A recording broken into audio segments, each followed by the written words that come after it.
पारंपरिक एकतेचा संदेश देत होळी हा सण जातपात, भाषा, धर्म या सगळ्या भेदभावांना दूर करून सर्वांना एकत्र येऊन साजरी केली जाते।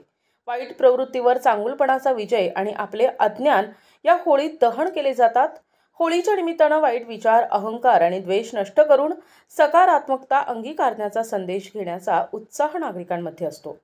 भारतात साजऱ्या होणाऱ्या अनेक सणांपैकी होळी हा एक अत्यंत आनंददायी, उत्साहवर्धक, रंगबेरंगी सण मानला जातो। आंबेत ग्रामपंचायत हद्दीमध्ये देखील शिवस्मारक परिसरात विचारेवाडी आणि नवीवाडी या ठिकाणी शेकडो गावकऱ्यांच्या उपस्थितीत होळी होम लावून होळी दहन करून साजरा करण्यात आला। आंबेत शिवस्मारक परिसरात श्री बापदेव सहाय्यक आंबेत आणि मुंबई मंडळाच्या वतीनं रात्री 12:30 वाजता होळीची पूजा करून होळी पेटवून आनंदात होळी साजरी करण्यात आली। परस्परांना शुभेच्छा देण्यात आल्या। यावेळेस मंडळाचे पदाधिकारी तसेच मोठ्या संख्येने ग्रामस्थ आणि महिला वर्ग उपस्थित होते। NTV news Marathi, Ambet, Mhasla, Raigad.